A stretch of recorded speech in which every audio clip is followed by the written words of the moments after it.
It's been a while. Since anyone. That's why they're mad about now. Yeah. One page first. I did like these cards.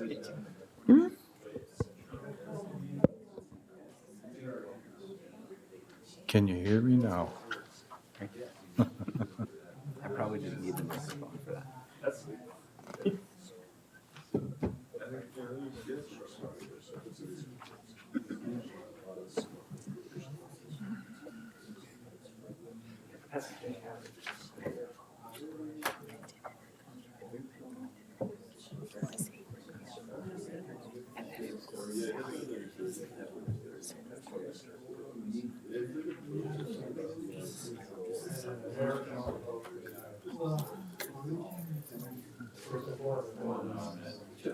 Recording. We'll call the meeting to order. Roll call.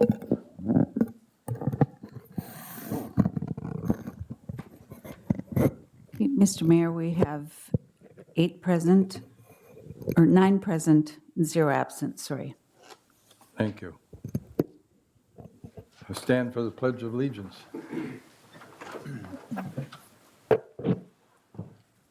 I pledge allegiance to the flag of the United States of America and to the republic for which it stands, one nation under God, indivisible, with liberty and justice for all.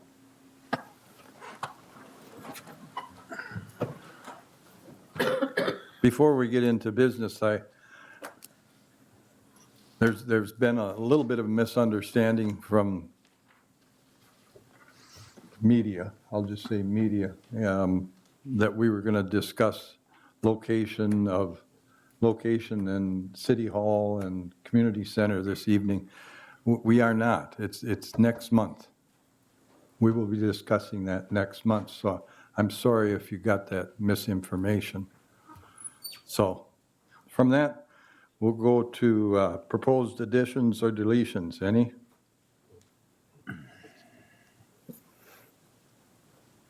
Justin? I'm wondering if we can't have a conversation tonight about the JCPenney location. I'd like to amend the agenda to add a brief conversation on that, given that I think that was somewhat expected, and I feel like folks are waiting on an answer for that. We had talked about that maybe about a month ago, and then we've been waiting for all 9 of us to be present for that conversation. Where would we put that?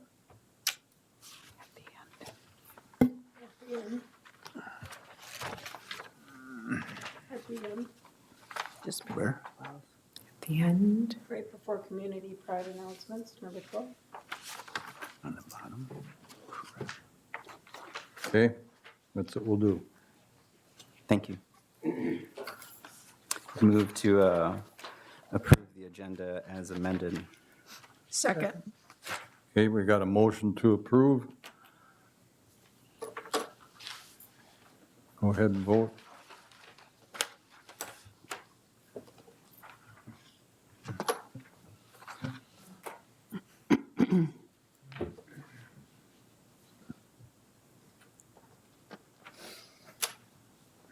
They come. I'm missing Councilmember Davis and Fagerly. If you could just do a voice vote. Aye. Councilmember Davis? Aye. Fagerly? Aye. Okay, that motion carries 8 ayes, 0 nays. Okay. We'll go to the consent items. City Clerk, Judy.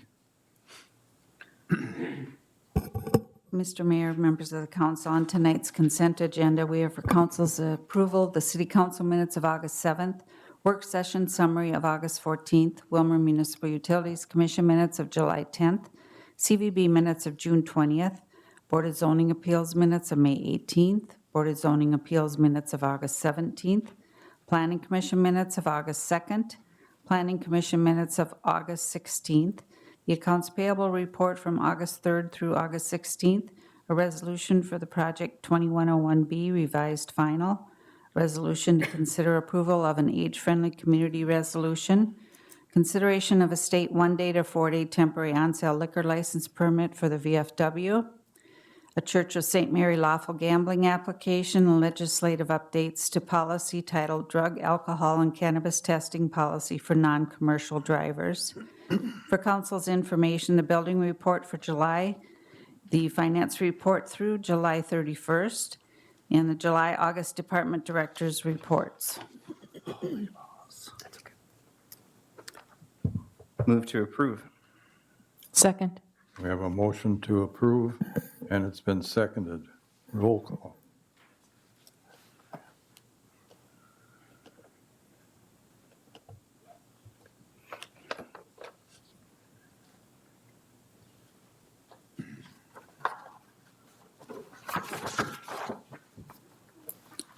Just waiting on Councilmember Fagerly. Would you want to do a voice vote? No. Julie got it for me. Okay. I think we're in. Yes, no? I vote yes, so. That motion passes, 8 ayes, 0 nays. Okay. Thank you, Judy. You're welcome. Open forum, we have Jay Lawton wants to speak. Jay, you welcome. You've got 3 minutes, and it will be timed, so. I will keep it brief. Mr. Mayor, City Council members, I'd just like to say a few words real quick about the City Hall project. And I appreciate what you do, having served and currently serving on boards. Some of you I've served with before. I understand how difficult it can be at times to make decisions. But I think it's come down to time to make a choice. And I'm not sure that the mall is the ideal situation, but I've not seen any ideas come from this body that made any sense. I saw the city parking lot, which we can't afford to lose. I saw Gesh Park. I saw over by Lincoln. And none of those made any sense to me. So I think my opinion is that at this point, the best option is at the Uptown Willmar Mall for a number of reasons. One, it's central located. Another is we've got a group that's already done the groundwork on it. Some of the other locations would be the current community center, which is, in my opinion, not centralized enough. And now I notice that there's a proposal on the table somewhere here to swap land with the National Guard for the Armory. And that building would present a whole nother option. Again, that's kind of not in the center of town. So I would just like to suggest that, since I've been hearing a lot from people that we need to, and I'm not on the mic, that we need to make a decision. And what I've heard from people is what makes the most sense is to use the facility there in the old JCPenney building. So that's my input. Thank you for allowing me to speak. And again, thank you for serving our community. Thank you, Jay. All right. We'll go to the first public hearing. We'll open the public hearing on, Judy, you explain the hearing, please. Sure. Mr. Mayor, members of the council, before you tonight is a request to adopt, assign a number, and publish the ordinance for codification of our municipal code. As in your packet, you saw the resolution, and the codification is a routine practice recommended by the League of Minnesota Cities to be done every 10 years and carried out in coordination with the codification service. And the city uses MuniCode Civic Plus to do this service. And we initiated the process 2 years ago, and adopting the ordinance is the final step in completing the process. Okay. I'll open the hearing to public comment if there's anybody that wants to speak.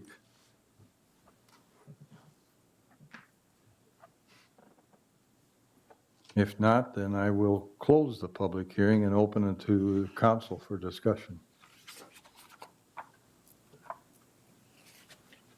I'll make a motion to adopt, sign a number, and publish the ordinance for codification of the municipal code. Second. We have a motion and a second. Any further discussion? If not, roll call.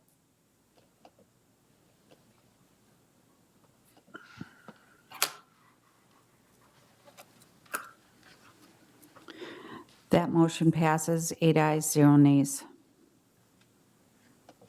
Thank you. The next item is the amending the city code for minor updates.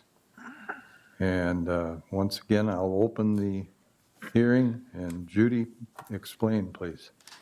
Okay, hold on, I'm doing double duty here, so. Okay, on the second one is also staff's recommendation to adopt a sign a number and publish ordinance amending the city code for minor updates. And there were just some minor changes to various sections of the code that were brought to our attention and are being addressed in this ordinance.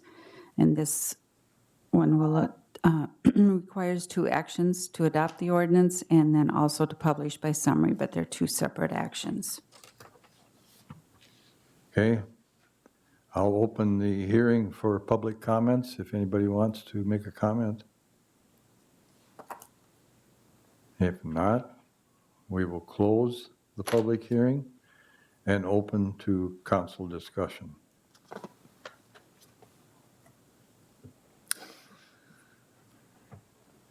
I'll make a motion to assign a number and publish the ordinance amending city code for minor updates. Thank you, Julie. Second. Rick, thank you. Or to take out the publish part, because that's going to be the second motion for publish and summary. So take out the publish part. Okay. Councilmember Nelson. Thank you, Mayor Reese. Just a question under the officers. The secretary was changed to department staff, and it talks about keeping a complete record of minutes of the meetings. But the sentence is crossed off about them basically getting it to the office of city clerk. And I just wondered if there needed to be in there about the meeting being recorded and that the minutes get on the website as soon as possible. This is for the Park and Recreation Board? Yes. Yeah.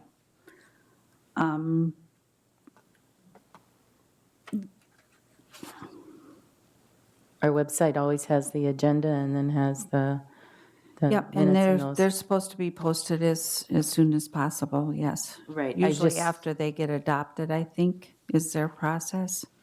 I know I do the council minutes as soon as we've approved them here at the meeting. So you don't think it needs to be on there that they just don't keep the minutes?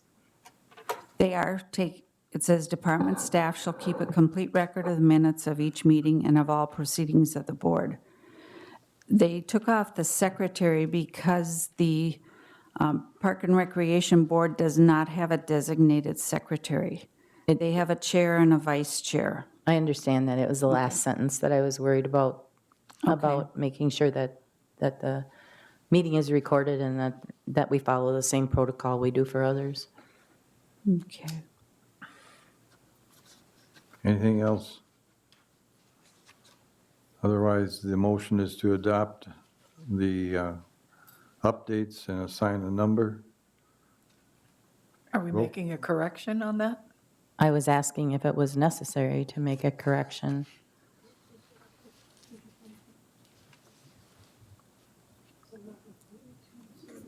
So I don't know that it addresses any other boards or anything with that sentence. It's just kind of normal practice. Robert, would you have any opinion on that?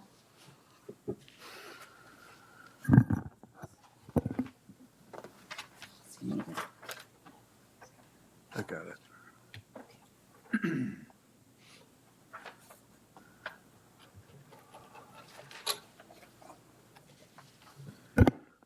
So Mayor, members of the council, this does keep the requirement intact that a complete record of the minutes of the meeting be kept, just as would be the case for any council or board or commission of the city. I don't know. honestly. The reasoning for the deletion of the last sentence. But the fact is, the park board is a, official board or commission of the city. It's subject to the open meeting law. It's subject to the Official Records Act. Minutes are an official record of the body of the city and all its boards or commissions.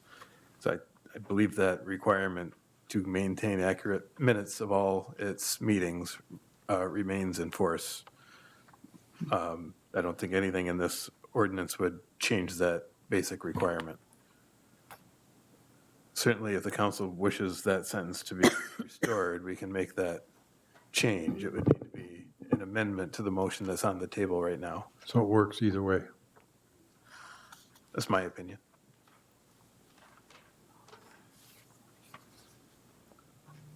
Julie? Would it be clearer if we took out the part that was struck out?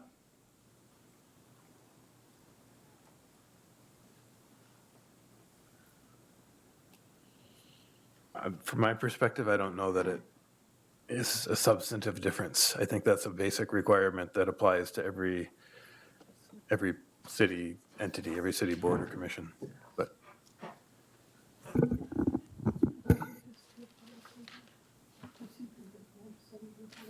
Then I'll leave my motion as it stands.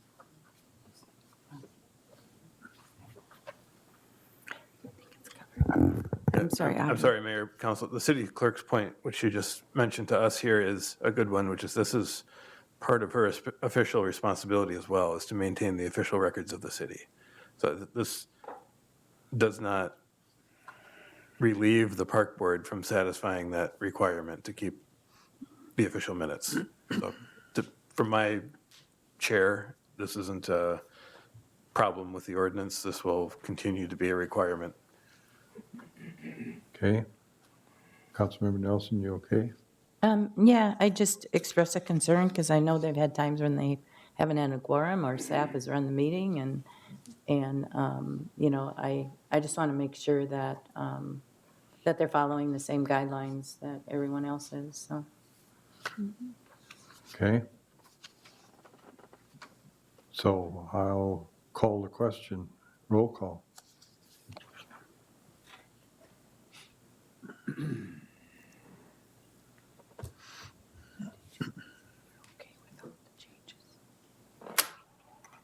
Okay, that motion carries 8 ayes, 0 nays.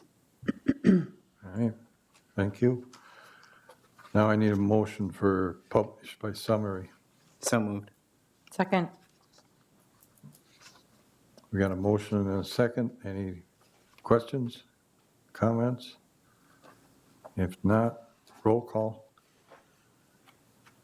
Here, just 1 second.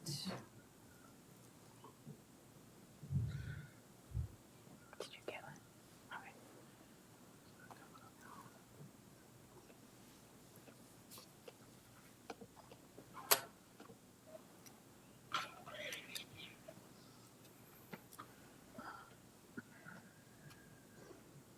That motion also carries 8 ayes, 0 nays. Thank you. Now we go to consider an interim ordinance temporarily prohibiting the operation of cannabis business until January of 2025. Call on Operations Director Kyle Box. Thank you, Mr. Mayor, members of the City Council. Well, the saga continues with cannabis. The purpose and intent of this ordinance are to temporarily prohibit the registration and operation of cannabis businesses within the city for the purpose of researching, studying, and considering the impacts of and potential impacts of cannabis businesses in order to determine the necessary and appropriate reasonable restrictions and/or regulations in the city code on time, place, and manner of the operation of said business, as well as consult with the newly established Office of Cannabis Management on a model ordinance, policy, standardized forms for the registration of cannabis businesses within the city of Willmar. Staff's recommendation would be to adopt the ordinance temporarily prohibiting cannabis businesses until January 1st, 2025. Stand for any questions. Tom? What about the growing operations? I mean, if somebody wanted to start a business, start growing to be able to be like a wholesaler, sell them out, is that gonna be included in this too? Or Thank is you. that totally separate? Yep, thank you, council member. So this is for the retail side only. Okay. I'll make the motion. Second. We got a motion and a second. Any further discussion? All right, if not, Mr. Mayor, if I can interrupt, I believe we need to Yes. close the public hearing. Yeah. I'm sorry. Close the public Oh, hearing. wait, We already, before you close, Mayor, you'll need to ask if anybody wants to come in, if the public wants to be heard. yeah, I'm sorry.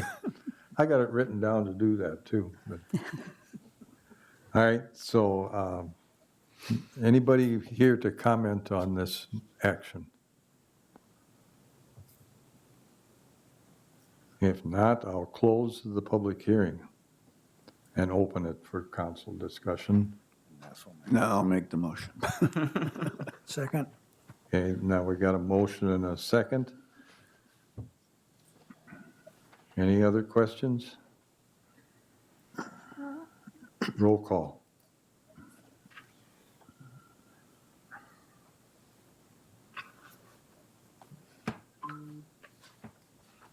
That motion also carries 8 ayes, 0 nays. Thank you, Judy. I'll make a motion to publish the ordinance by summary. Second. We got a motion and a second to publish by summary. Any questions or discussion? Roll call. Hold on just 1 second.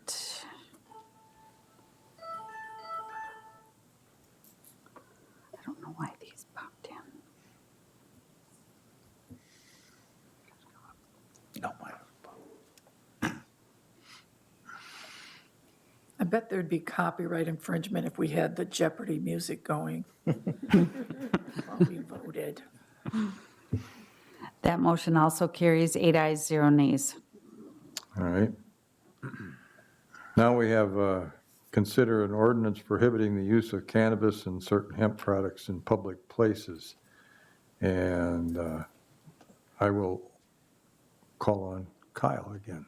You need to Thank you, Mr. open the hearing. What? I'll open the hearing after he's done. Okay. Thank you, Mr. Mayor, members of the council. This proposed ordinance would create a new section in Willmar's municipal code to prohibit the use of cannabis and certain hemp products in public places as defined in the ordinance.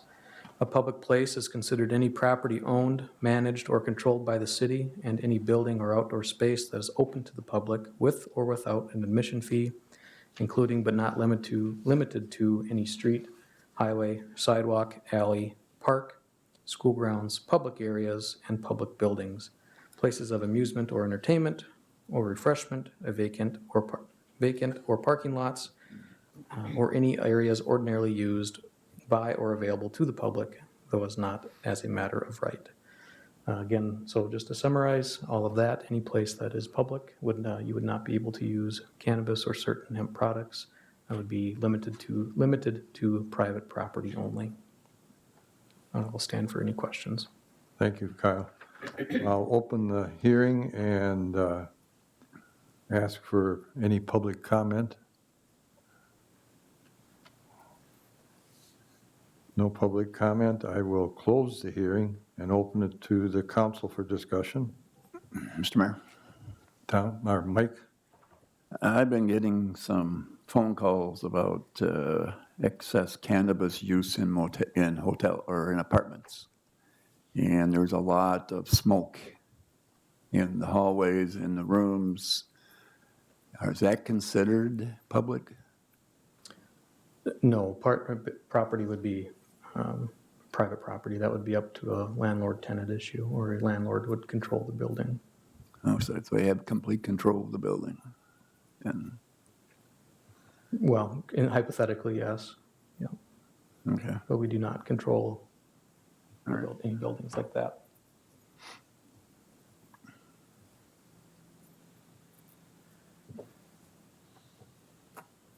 Is that Mike? Is it Mike? Yeah, I guess that's it, because there's nothing you can do. There's nothing you can do, other than probably going to the management and the owners, right? Yeah. Justin? Thank you, Mr. Mayor. Can you explain to us a little bit about where there are similarities and differences with this proposal as compared to, let's say, alcohol and tobacco, how that currently is treated in the city? Sure. I might lean on the police chief a little bit too for the enforcement side of it, if that's okay, Chief Felt. But when we talk about alcohol, you cannot have alcohol with open container in public streets. You can't have it in your vehicle, open container. Public streets, you are allowed to have like a street dance or a public event, which would be licensed by the city council, and that there are provisions in the new cannabis ordinance at the state legislature. There are avenues for that. But these, like I said, these are public property. This is our property. And we don't allow people to consume alcohol without a permit, or, like I said, on streets or sidewalks or in vehicles. It's our direction from council. Staff had done the research to treat it similar. But I hope that kind of clarifies it a little bit. Similar with tobacco. I think it's pretty well known or well understood that there are certain areas where you cannot smoke tobacco, whether it's in our parks are signed, no tobacco around kids. I think it's young lungs at play, no smoking of tobacco. So I think it kind of goes in line with that. Hope that provides some clarification. Yes, thank you. Carl? Thank you, Mr. Mayor. Do you foresee where a business could apply for a temporary, like they do for alcohol, to sell at events, things like that? Is that Yeah, so that language. something we're going to have to address? Yep, we'll have to address that. That language is in state statute, and I believe the council will have the opportunity or has the authority on whether you want to permit those types of events. Robert, do you agree with that? I do agree with that, and to be clear, this ordinance establishes a general prohibition on use in public spaces, so that would have to be a further action from the council. Certainly, I'm sure that would be one of the options studied during the moratorium.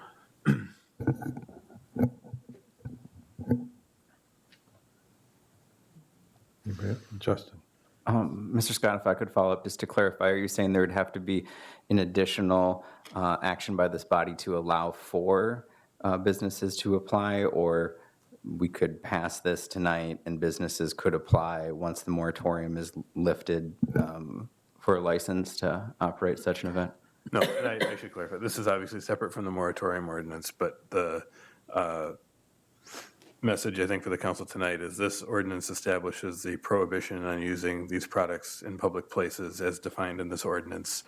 If the council wished to enact some sort of permitting scheme, which it certainly could, you would need to do that with a separate ordinance. Okay, thank you.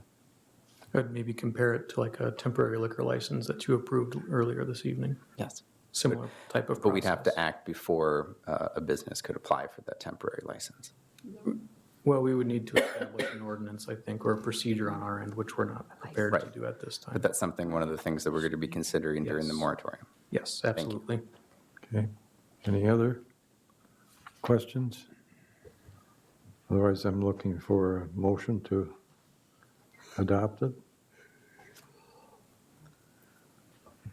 I move to adopt the ordinance prohibiting the use of cannabis and certain hemp products in public places, assign a number, and publish. Second. Okay, we got a motion and a second. Any further discussion? If not, roll call.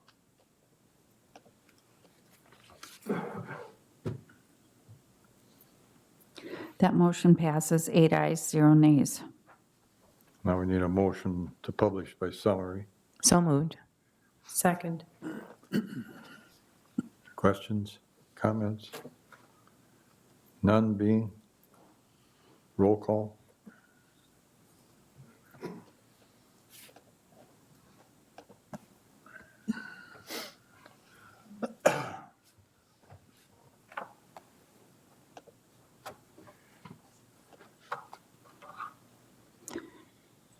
Just waiting on Councilmember Butterfield. Do you want to do a voice vote? Yes. That's not going That on. motion passes, 8 ayes, 0 nays. All right. With that, yeah, I think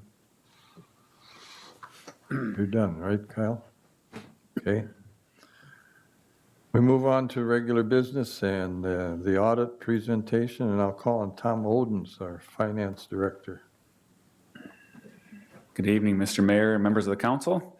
Our audit for the year ending 12/31/2022 has been completed by Westberg Eichens. And tonight, this evening, David Early, a partner at Westberg Eichens, is here to present the audit, brief presentation to the council.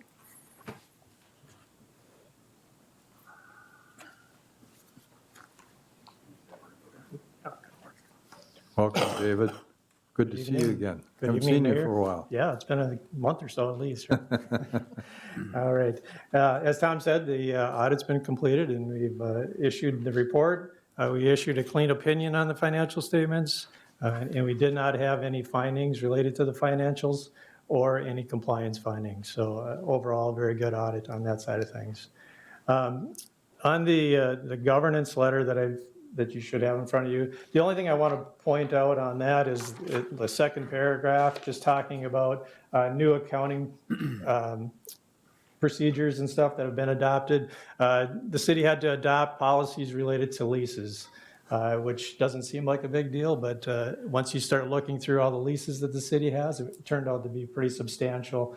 The primary leases you have are related to the airport, the various land leases related to the hangar and so forth. And then also you have a lease for the cell tower that's next to the fire department. So those had to be considered and factored into your financial statements this year. So, and that'll be something that the finance department will obviously just improve the procedures on all that, because it was quite a job for them to put together all the information just based on the quantity. So other than that, I'll just let you read through the rest of that.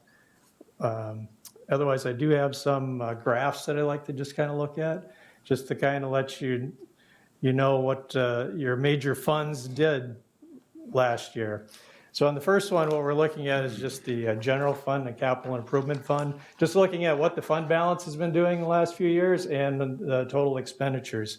By design, when you pass in your budget, you've been running a deficit. So as you can see, the fund balance has been decreasing every year, which is not necessarily a bad thing when it's a planned thing, so that's all right. Now, as far as your fund balance policy does establish a minimum fund balance of about $8 million for the general fund.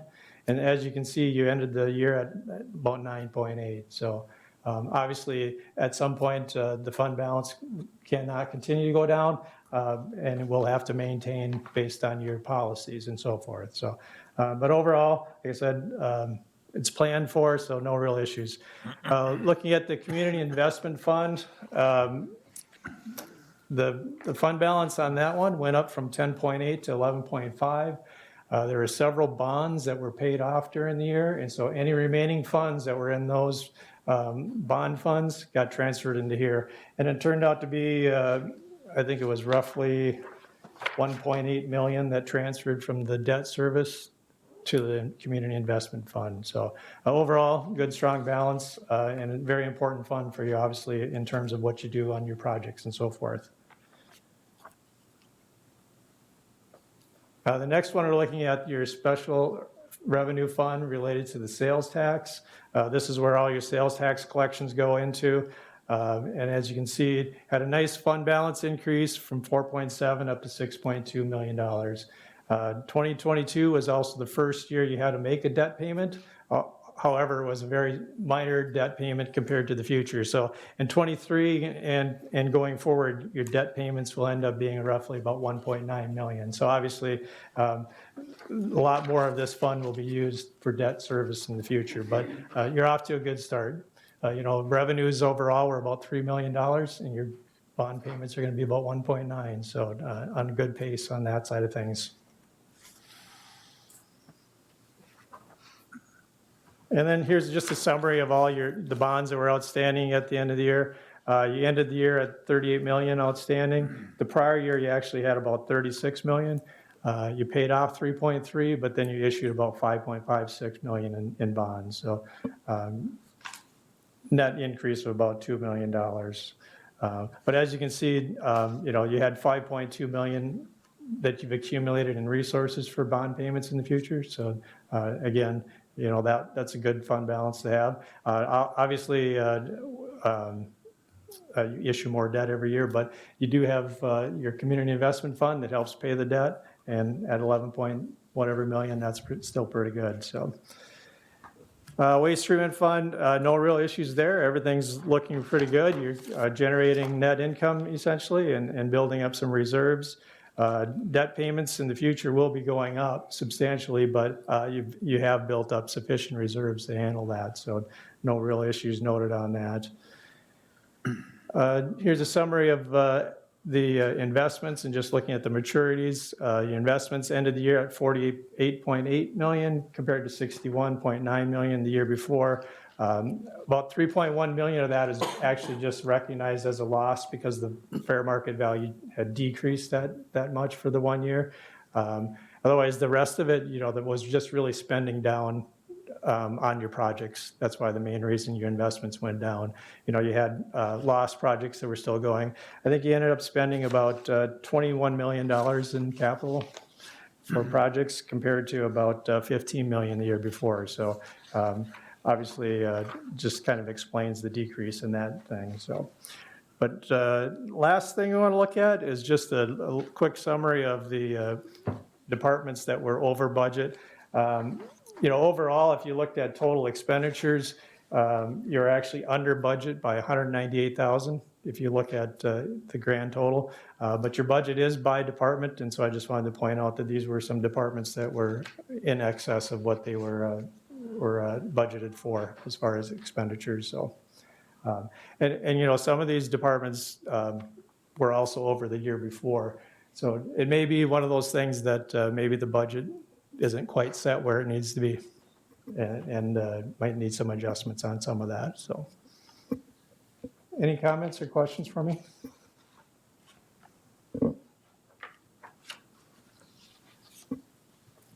Doesn't look like it. All right. And of course, the financial statements have been posted on the website, and everyone should have access to those. So I encourage you to read through those. It's only 100 and some pages, so. Nighttime read. Anybody got questions or comments for David? Well, thank you, David. All right, thank you so much, appreciate it.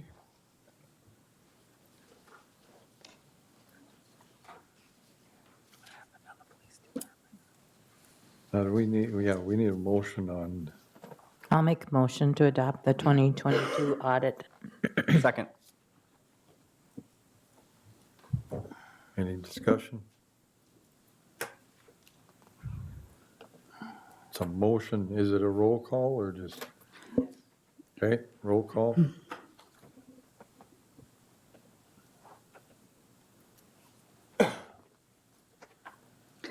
That motion carries 8 ayes, 0 nays. Right. Thank you. Tom, you want to introduce Doug Green to us? And Yes, thank you, Mr. Mayor, members of the council.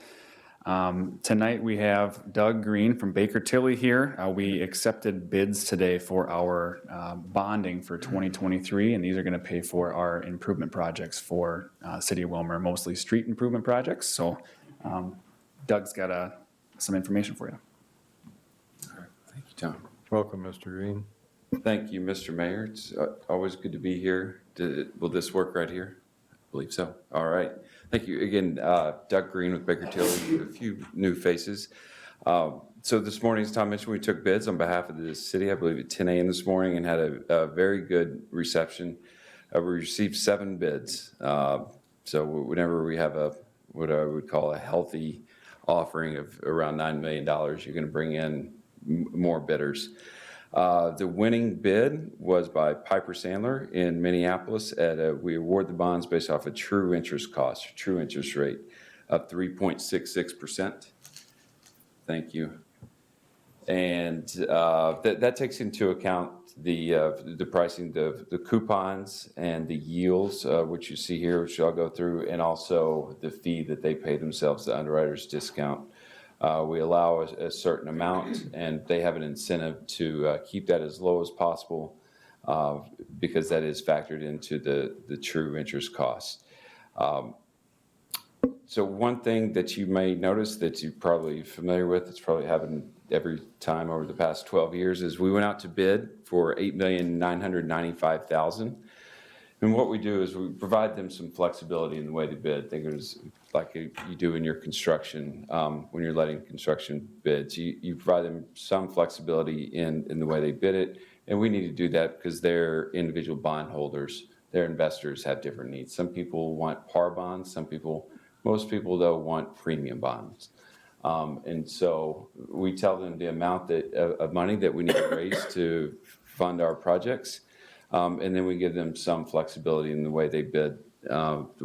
So on this bid tabulation, if you look down at that winning bidder information, the interest rates and the reoffering yield. So those are the coupon rates that the bondholders will be paid. But you see, on the far right, the reoffering price, they offered more than 100% of what we offered. And so that ended up being around a little less than $600,000. What we do with that, we just take that additional $600,000, put it in the construction fund, and then reduce the amount that we need to borrow. It's the same process that we work out, that we do with underwriters all the time. It's in the bidding parameters. They know that we're going to reduce the amount of bonds that we're going to offer based off of the premium that because we don't need an additional $600,000 to fund our projects. So that's what we did. So we went out to bid for $8,995,000, and the updated resolution in front of you this evening is for $8,370,000. So that is the reason for that difference.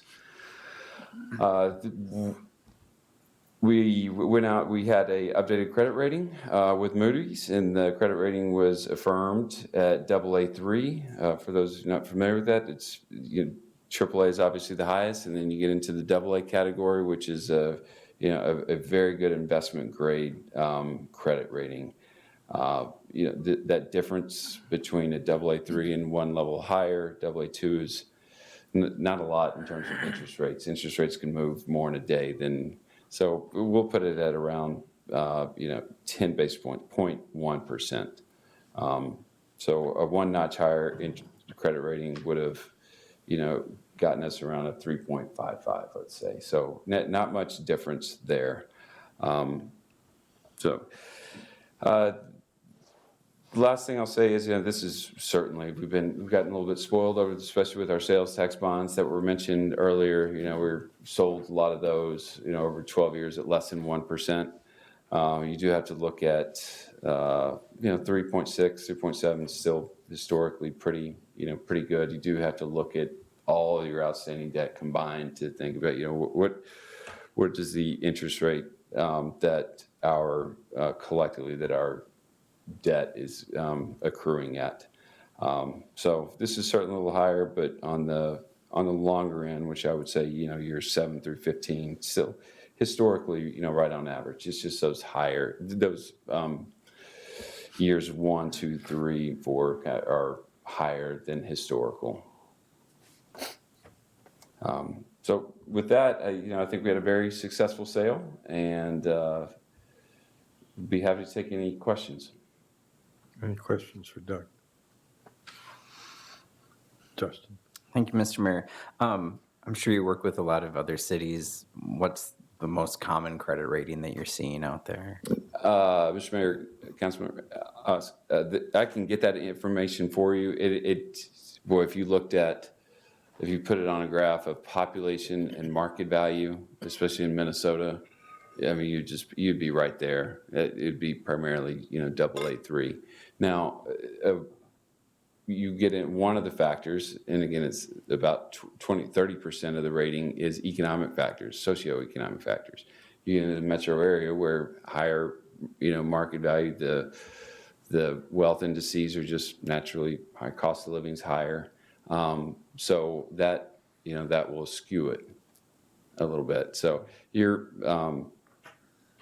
it's probably right there at the median, I would say, without having the official, list in front of me. But again, a very high investment grade credit rating. And are there things that the city could do to improve that? Grow the tax base by about $500 million, maybe. Taking notes, Mr. Odens? Right. Justice, put it all on justice. $500 million in, that's really about it, to be honest with you. Okay. Even if we had a lower debt level, which you're right, in Minnesota cities have very high debt, what they call debt burden. That's the term they use, simply because we have the authority to finance our projects with debt, where a lot of cities in different states don't have, the ability to do so without going to a referendum. Okay. Thank you. Any other questions? Otherwise, we're looking for a resolution. I'll make a motion to introduce the resolution awarding the sale of, what's our amount going to be? $8,370,000. Okay, general obligation improvement bonds, Series 2023A, fixing their form and specifications, directing their execution and delivery, and providing for their payment. Second. Here we got a motion and a second. Discussion? Being none, roll call.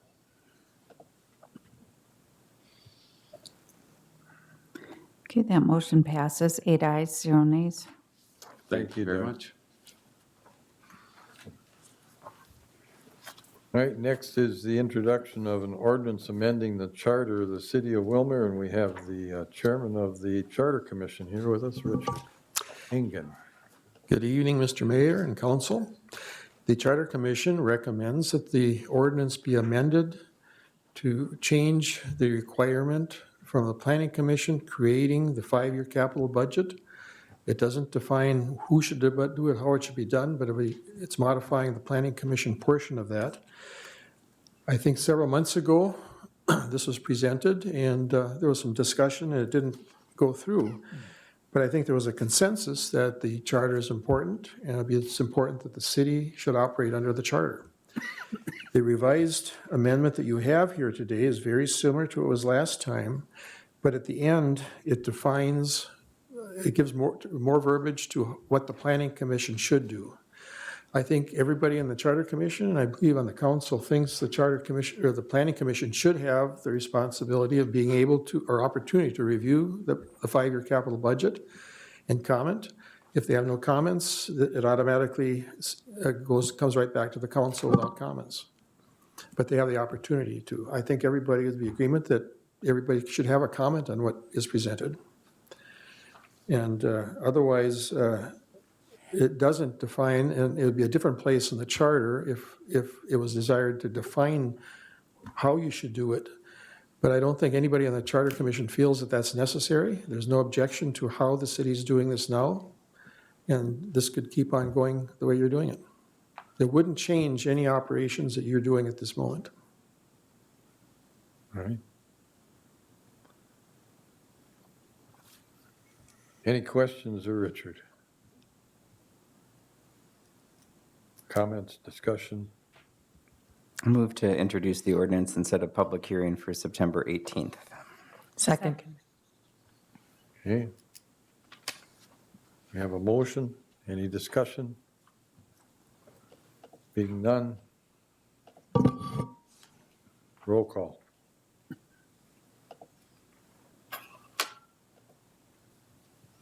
That motion passes, 8 ayes, 0 nays. Thank you. Thank you, Richard. All right, the next is testimony for liquor license violation. Judy?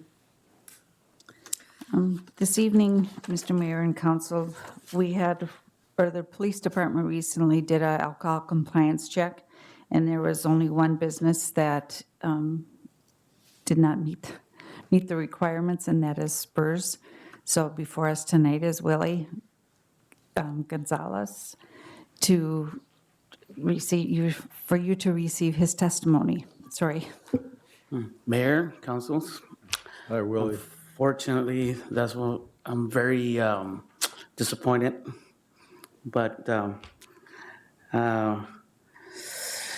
I'm very disappointed. I'm so proud of my record, but now I'm not. We took a little bit of fallback on that on July 19th. So one of our employees, as rush we had, she thought she was helping and just, no training, no nothing, brand new employee. So upon that, we're taking steps we already took some steps on having the bar and all around, even in the other side of the building, getting these for, it's easy, explainable, not to serve if you're not in that age. And all the employees, even dishwashers, have to take the class for alcohol serving by the city. So that's one way we're gonna rep that in there. So, and I apologize on this because I'm very, because hopefully I can do better on this. Hopefully I won't be in front of you guys again. So, thank you guys for hearing me out there. All right, Willie. Julie? In the interim, before they can get into the alcohol class at the police department, are you doing some of your own training of at least just basics of looking at that driver's license? Yes. Yes. Did the person, was it she or he, did they even ask for an ID? Or- She did not even ask for an ID, Okay. no, nothing. She was probably not even 4 days into work. Okay. So she thought she was doing something good, and fortunately, she put us in that problem. But unfortunately, I had to terminate her. So she feels really bad because of that, too. And that's in our part of fault, too. We should have told her, you're going to go into training on this, too, because that actually helps us all around, too. So that would be one part of us. If you're a waitress, dishwasher, cleaning the bathrooms, you're going to have that training, too. So. But you're doing some initial training? Initial, yes. Just the basics? of The basics, just I look what to at, look for. if it's like this and it's. Yep, vertical versus. You have gray hair you still got a card. Okay. Sorry, Mayor. Oh, What is that? I just feel like if they know how easy it is to see Yes. the red, I always, that they might feel more confident in asking. And asking, yes, correct. Mary, Audrey? thank you. Sorry to see you here tonight, but just a question for you. Was it a special event night or was it just a regular? We were, busy- yes, it was. It was pretty busy. We had catering at the same time, and we only had her as an employee that day. We supposed to have 3 more, and they did not make it. So I was right in the way, probably like 10 minutes away. I get there, and she tells me, hey, this happened. I'm like, yeah, that's what happens, So I can't blame it on her or something. It's based on me. I should have, even though she's a new employee, I should have already trained her a little bit more than just appearance, so. Thanks. Any other questions? We live and learn, don't we, Willie? Oh, yeah. Oh, yeah. Yeah. Well, Question. yes, Mike Is it Rodriguez? Is that your last name? Gonzalez. Gonzalez? Gonzalez. Mr. Gonzalez, have you ever been charged with this before? No, Okay. never. I'm very perfectionist on certain things, and I'm really picky. So that's why I'm so disappointed on me, not my employee, on me, actually. Well, Willie, we're happy you're here. not here. In Willmar. Yeah, that, I'm not happy being here, like, you got a not business. before you guys, so. No, that you got a business, so. Yes, and I'm hoping to prosper more and be more in the community involved, so, All right. thank you, guys. Thank you, Willie. All right, there's no action needed on that. We'll go to City Administrator Leslie on a resolution supporting state capital bonding.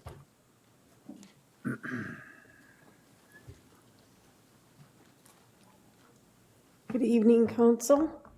Before you, we have a resolution to ask the state for capital improvement funding for the community center of $10 million and for infrastructure improvement projects for 2024 and 2025 for $20 million. This coming session, the legislation will be in session with a bonding requirement again this year, 2024. And so we feel that we wanted to get these in, we had to get this information into them, what was it, May of this year? So we've now got that in as our request for the 2024 bonding season. It is a biennium budget, so that's why we're asking for 2024 and 2025 funding for our infrastructure. Stand for any questions? Councilmember Nelson. Infrastructure improvement projects, just our regular? Yes. St. Paul got it this year, so I thought we'd try it this year. Try it, okay. Yeah, So it's just what our regular street plan? yes, Thank you. yep. Any other questions for Leslie? Move to approve. Second. Got a motion and it's seconded to approve. Roll call.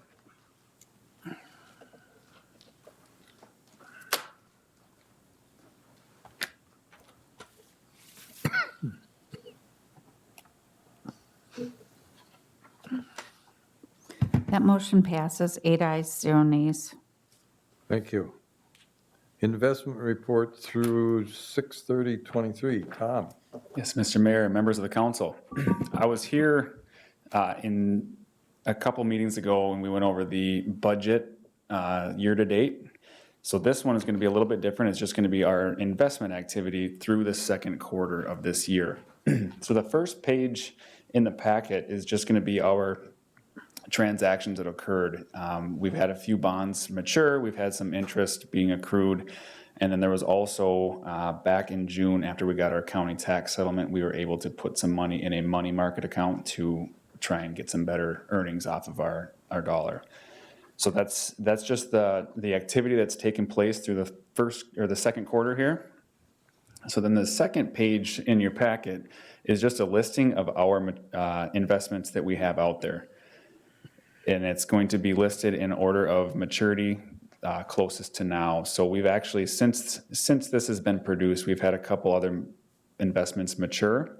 And we've allowed them, when they've matured, we've actually brought them into our checking account. And that is what's been paying for our street improvement project so far prior to our bonding coming in, which won't settle until September.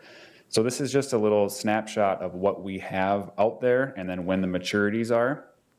I do want to call your attention to the par value and the market value. The market value is what is shown on our statements, and the par value is the amount of money that we will receive when the investments mature. So they do vary a little bit as they fluctuate with the market and as interest rates go up, and so that's the reason that they're different. But as they mature, they will come to the par value, and that's the amount that we will get on our investment. The next page is just a little snapshot of our bank account, and this has obviously changed as we pay bills and we receive money. This is just as of June 30. The only thing to note is our jumbo deposit account. That interest rate has changed. That's gone up significantly. I believe it's over 3% right now. So this is just what we have cash in the bank liquid. So then the next page, as we've seen the interest rate environment rise in the last little while, we've also seen interest and dividends received go up. So 2023, so this year, year to date, or as of the end of the second quarter, we've received $392,000 in interest and dividends compared to last year at the same period of $143,000. So we have also seen, I guess, the other side of it. We've received more money on our investments. So we're starting to see that obviously things are costing more, but we've also seen our investments pay off a little bit more as well. The very last page is just going to show our interest and dividends per quarter, and this goes back all the way to 2013. So it just kind of shows you the trends, how things have been going throughout the years. So you'll see right now we've almost matched all of last year's. So we've been fortunate to have some higher interest rate returns, but this is just an informational report only, but I will stand for questions. Any questions? Like Tom said, there's no action required. It's for information only. Thanks, Tom. Yes, and I would like to, you'll probably see this in your packet once a quarter as we get these numbers compiled for you all as well, so. All right, thank you. All right, next is authorized advertisement for bids, project 2305, 2023 Trot Avenue Regional Stormwater Improvements. Jared. Good evening, Mayor and Council. Good evening. The item before you this evening, as the mayor indicated, is authorization for advertisements for bids for the Trot Regional Stormwater Improvements. As council may recall, this is a collaborative effort between a private property owner and the city, Farm Right. They are under construction currently, and they needed a stormwater pond as part of their improvements. That is a problem area in town from a city stormwater perspective. And through collaborations with the owners of Farm Right, we identified that a pond in that location would improve with the flooding downstream. Brought that before you, and the plans are prepared and ready to be advertised. And that is what the resolution before you this evening is, so that we can obtain bids and determine costs associated with it. I'd be happy to stand for any questions. Questions? I think we all knew what this was. We need a resolution introduced. So move. Second. Okay. Questions? Discussion? Roll call.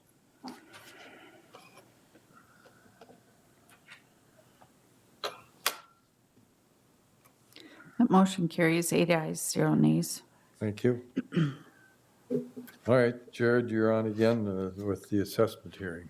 All right. Second item in your packets this evening is related to the 2023 improvements. As council is well aware, we fund our bond proceeds with a portion of the bond proceeds is funded through assessments. Previously, we did have the improvement hearing. That was when the projects were being considered. What the resolution would do this evening is schedule the assessment hearing. And we've identified that for the September meeting, that there is a requirement for published notice in the paper as well as individual mailed notices to the residents. So that's the schedule that we've identified, and this would be the next step in the Chapter 429 assessment process. And staff recommends adoption of that resolution. I'd be happy to answer any questions. Okay, this is a resolution. Any discussion? Need an introduction of yes, we need the introduction of the resolution. So move. Second. Okay, we got a motion and a second. Discussion? I had a question. Rick? So they did work on my street. Okay. And I talked to the city like 3 years ago about a ponding problem in front of our driveway. Okay. I talked with you about it before they did it. Well, it's as bad, if not worse, now because the gutter they replaced is an inch higher than my previous gutter. So it's ponding right in front of our driveway. Is it in the bituminous or in the gutter? The ponding. It's in the asphalt bituminous. Oh, we'll take a look at it. Oh, There shouldn't be any my water wife sitting is in. out It there should be out. sweeping all It the should be all getting to the curb and gutter. Well, our neighbor even said, well, didn't they eyeball it? They can see that it's too high. Yeah, we'll take a closer look at that. That's the difficulty sometimes with these projects that don't replace everything because you're kind of retrofitting and you're making things match, but we'll take a look at it. I know Spencer was out there Okay, when you were on vacation. And okay. he said there really isn't much they can do. So We'll check it out. I don't mind paying for something, but if it's not working, it's going to cause the same problem it had before. So Okay. get it fixed. All right, any other questions, comments? Roll call.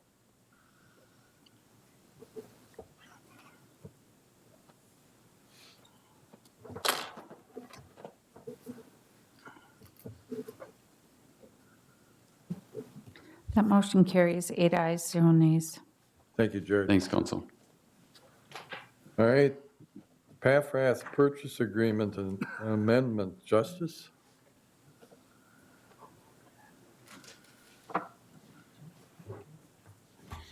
Thank you, Mr. Mayor. Good evening, Mr. Mayor, members of the council. Yeah, so tonight I'm going to go over the proposed amendments to the Justin Pathrath Purchase Agreement for the proposed tiny home project. So I'll start with just kind of the general overview of just kind of what his asks are, and then I'll get into the revised purchase agreement and some of the changes that were made.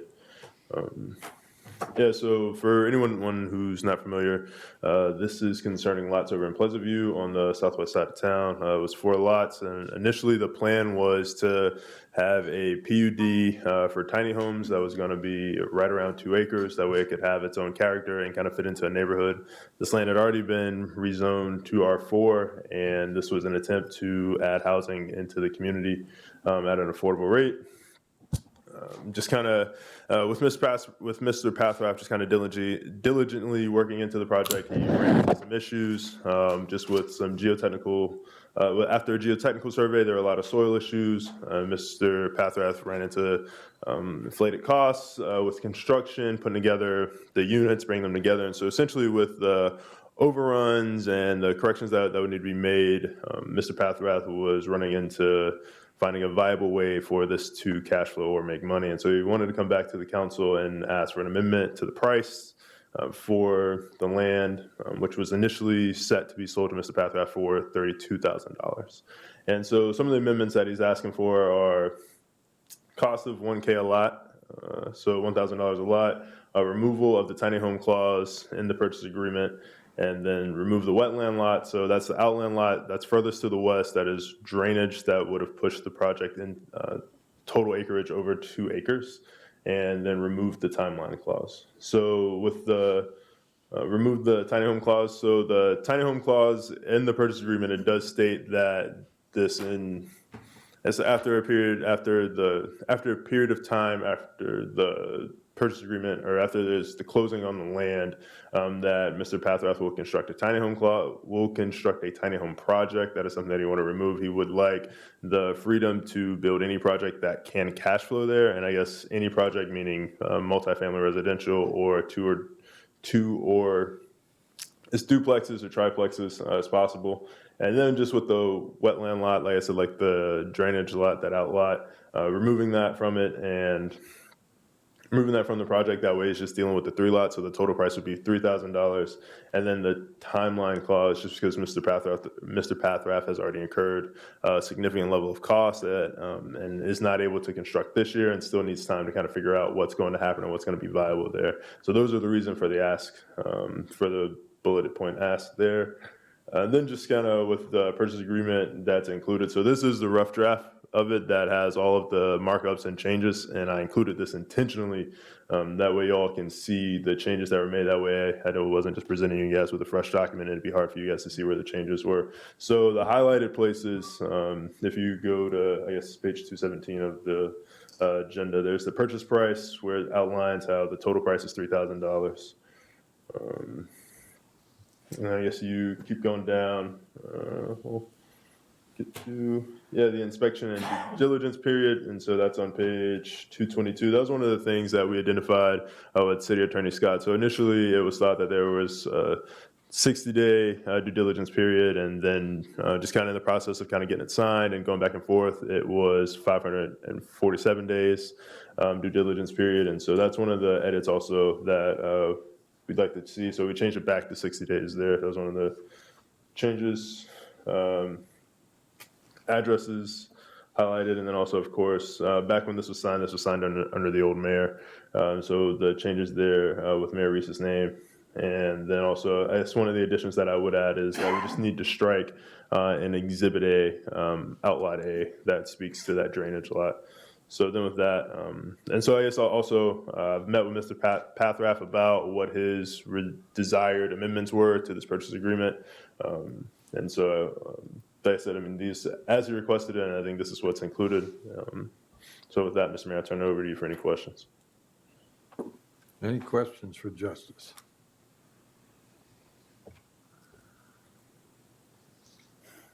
Mr. Mayor, Yes. I think I'll have you first. Okay. I'm confused by the removal of the wetland, that one. It would feel like whatever he was going to do there, and it leaves that one lot that we're going to maintain then. Is that correct?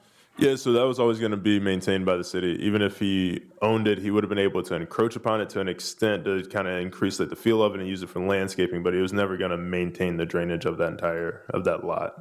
It was always going to be the city's.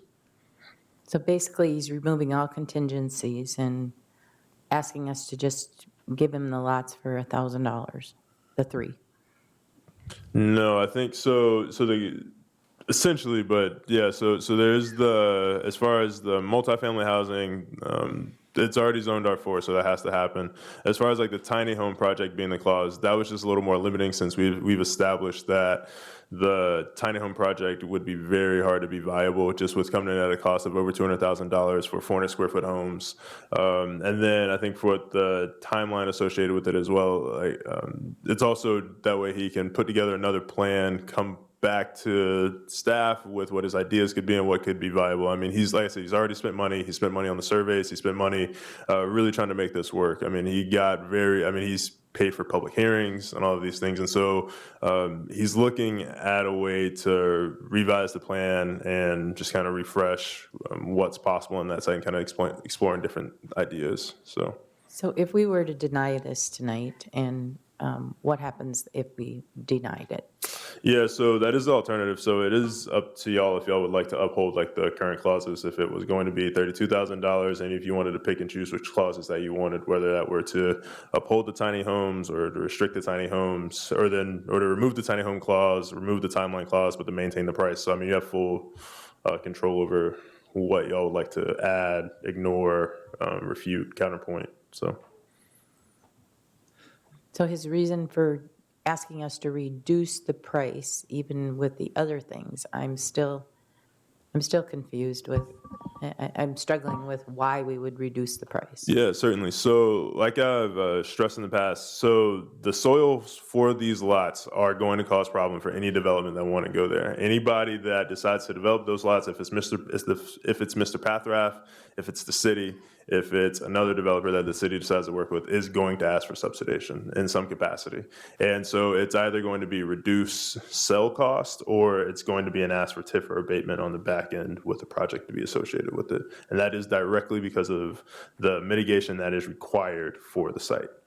So are you saying if we reduce the price, we wouldn't be asked to do TIF or So those are the terms that I've laid out to Mr. Pathrath, that if the price is going to be $1,000 a lot, then that would be with the understanding that there would not be another financial ask on the back end of this project, correct? Councilmember Butterfield. On the TIF, I thought at the last meeting you told us that this project won't qualify for any of that. Right. So single-family housing projects are very tricky with TIF. And so initially, tiny homes essentially are single-family homes. And so just the math on those do not work. Like I said, talking to Baker Tilly, they recently approved a single-family housing TIF project, not going very well, in another part of the state. And so now with the tiny home clause removed and the options open to whether do triplexes or if he was going to do quadplexes or even fiveplexes, multifamily housing with soil mitigation and corrections would qualify for TIF, just because TIF is mostly designated towards redevelopment and things like that, which would be the soil corrections that I'm talking about. But it's also easier and cash flows better with multifamily housing. And so it'd be an entirely different project. So that's how it would qualify for TIF in that regard, if it was an entirely different project. Carl. So I have a question for Mr. Pathrath, if I can. What are your thoughts now on that? What are you thinking going forward here? I mean, are you thinking 4-unit, 5-unit duplexes, what, single unit? Well, the single unit won't fly right now with the current zoning. It's Okay. R4, so it would have to be duplexes or more. Right. Up to 5 per lot. Yeah, it could be more. Well, it could be more if we looked at a redevelopment of the site, but if they were just individual lots, then I could go one lot at a time and look at a duplex or a triplex or fourplex or something. So looking to rework it. I haven't exercised that part of my brain yet because we're not past this point in the negotiation, so it's hard to kind of go there. But it's kind of wiping the slate clean, make up for lost time and a lot of investment into the site. It's unfortunate that the soils have worked out to be this way and kind of crushed the dreams of the tiny house site. I'd like to continue to look for a site to do something like that in the future. But ultimately, the goal is to try and, get housing built, whatever it is. Yeah. Thank you. I don't know who was first. Go ahead. Councilmember Ross. Thank you, Mr. Mayor. Thank you, Councilmember Nelson. We have a housing need in this community. I think it's to the point that we can fairly call it a crisis. I'm appreciative that Mr. Pathrath, along with others in our community, are trying to address that. I appreciate the creativity that he has brought to the table in looking at different options. I appreciate the risks that he's willing to take. The risks have gotten deeper for him. And because of that, and because of the great need that we have for housing, I'm supportive of meeting him where he's asking us to meet him now. I hope he builds something here. I hope he finds another spot for tiny homes. He and others can build as much as they want right now, and we still will have a need for housing. So I'm very supportive of doing this. I think this is a reasonable request. Councilmember Nelson. Thank you. I want to go back to the wetland one more time. We basically required him to buy the 4 lots on the original purchase agreement. And you indicated that the city was still going to be responsible for the stormwater pond.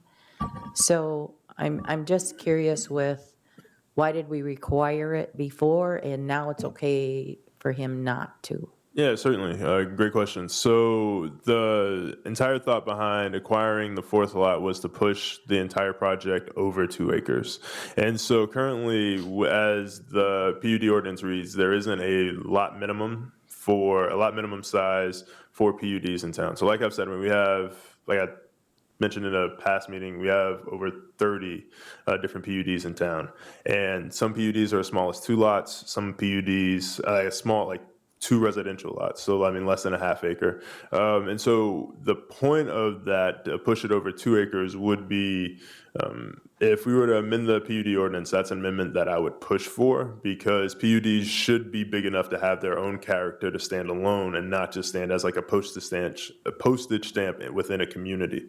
And so that was the thinking behind including the 4th outlot to give it to allow it to be landscaped and kind of folded into the project that Mr. Pathrath was thinking about, and have it kind of, and also, I mean, like there was future expansion ideas kind of around it, so it was really going to be wrapped into it as part of it. That way it could have its own character and its own separate feel, and almost a different neighborhood and not being a postage stamp. So the idea entirely was that it was going to be its own project and to stand alone, and that was something that staff would ask for either through zoning amendments, or that was something of condition that we would ask for. And I think that's something that we've also discussed at the planning commission level as well, just kind of around looking at lot minimum size for PUDs to prevent 1 or 2 or 3 lots going in as a PUD that are still substantially smaller than other projects. And then that way it doesn't have this, well, we just kind of threw this here, and independent from the rest of the surrounding area. So what costs will the city incur if he develops there with that wetland, or will we have to do something to the existing? Nope. Nope. Already, yeah. So that was already the cities. There's already like the calculations and everything for it. I guess we're slated for single family housing. So I guess like if he does do 5-plex on each lot, everything. The stormwater is included in the review process. I think that's probably like one of the places where we place a lot of scrutiny, especially with some of the active projects that we got going around town now. So when we do see new projects that come in for that site, that is something that will be reviewed with the fine-tooth comb to make sure that if whatever is planned for or whatever they're trying to build, that the calculations of the stormwater pond will be sufficient. And if they're not, then they will have to accommodate the difference. And that is something that we have actively done on projects and negotiations throughout my tenure. So, Mr. Pathrath, did you have something you wanted to say? Come up to the microphone, Justin. Thank you, Mr. Mayor, Council. The wetland, I mean, if you wanted to include it in, you could, but when we had talked, we thought it might have a better, you could include it if you want, and then ultimately nothing can happen with that wetland except maybe to enhance it for future development. But then if the city doesn't own it and it was rolled in, it would be something then that ultimately I'd have to pay some tax on, but I can't do anything else with it except, enhance it. So if I heard correctly, if there's stormwater requirements, he's going to be required to pay whatever it takes to enhance that. Yep. And so just general rule, like your development can't create more runoff than already exists on the site.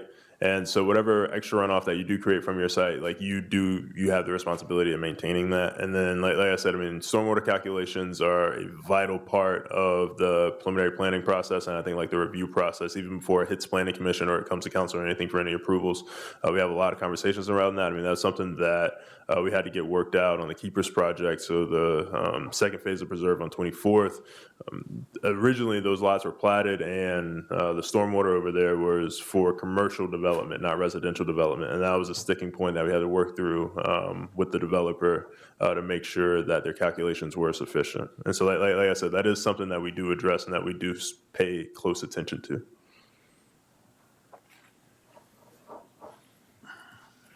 Councilmember Butterfield.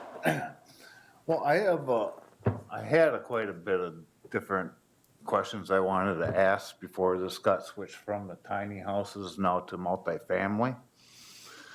But I thought that was the first reason he came in asking for us to consider being lowered, because he was going to build probably 12 tiny houses and he was going to have to take down 30 feet to get a solid structure.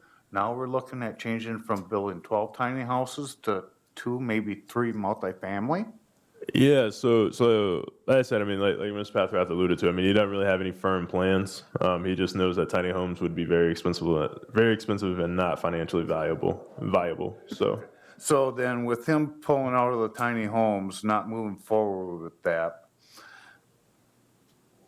he's still coming back asking for it to go lower than what he signed the contract on for?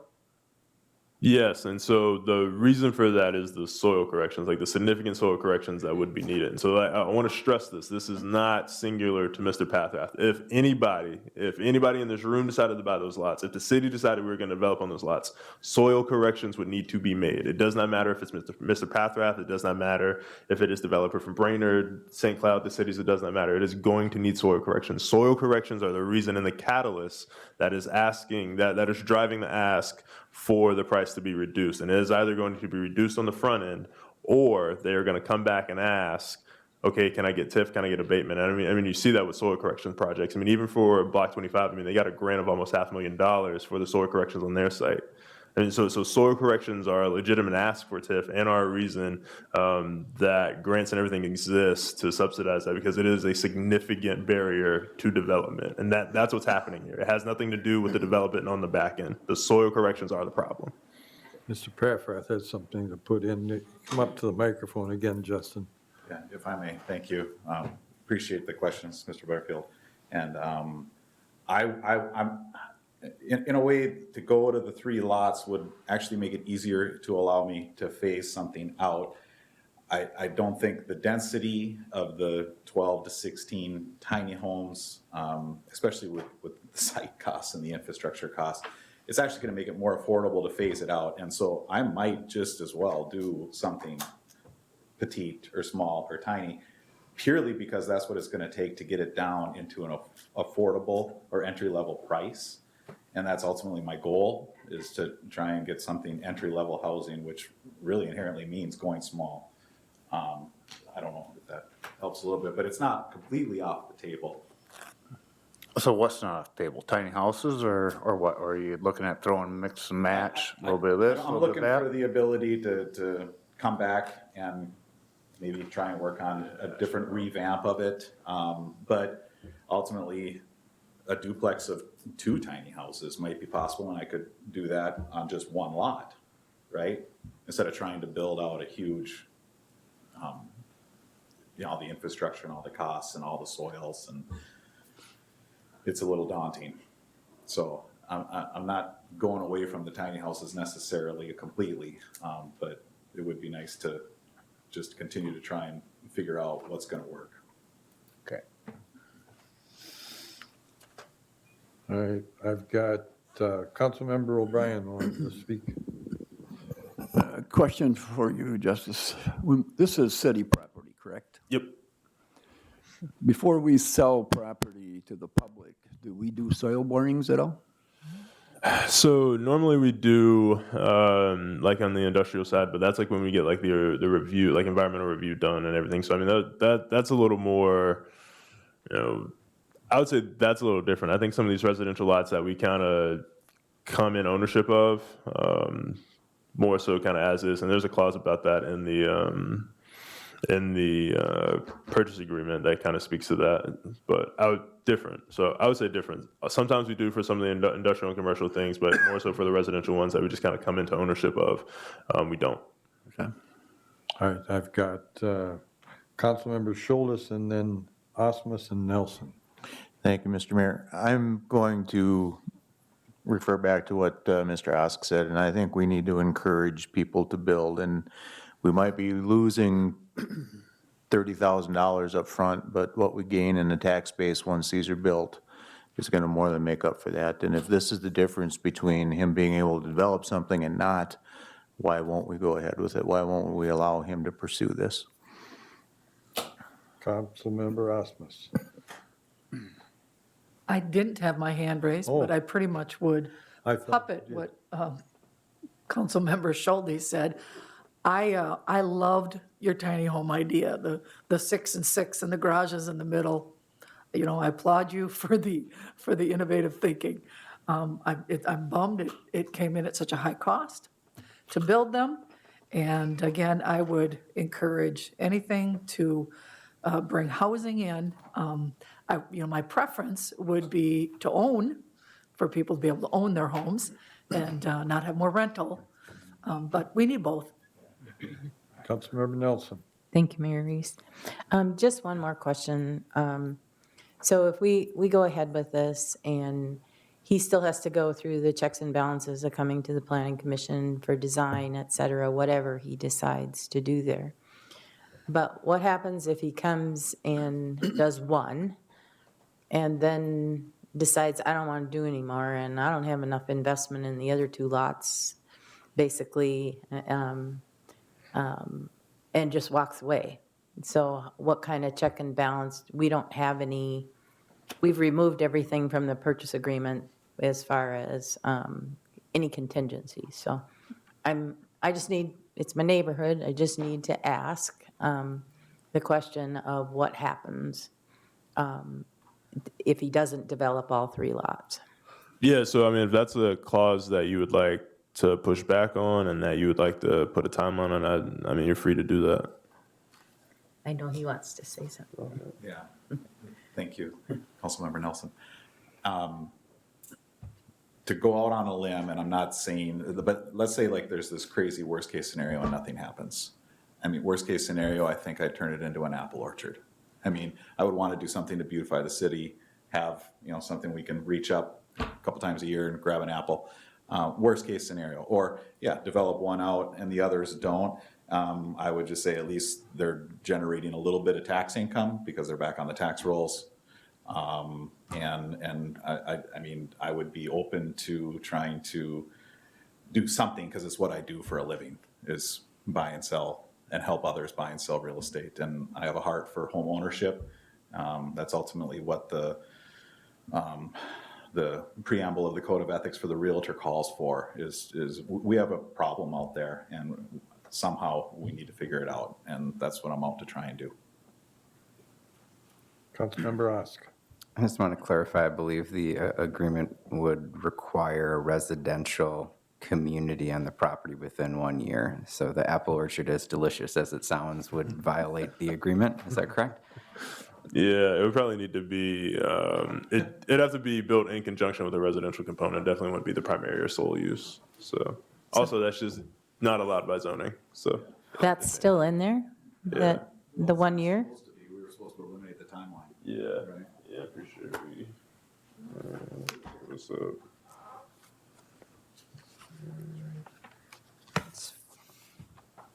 Two, 4A. You need to talk. I can wait for you. There's a couple areas where I think red lines think get accomplished that still need to be, but.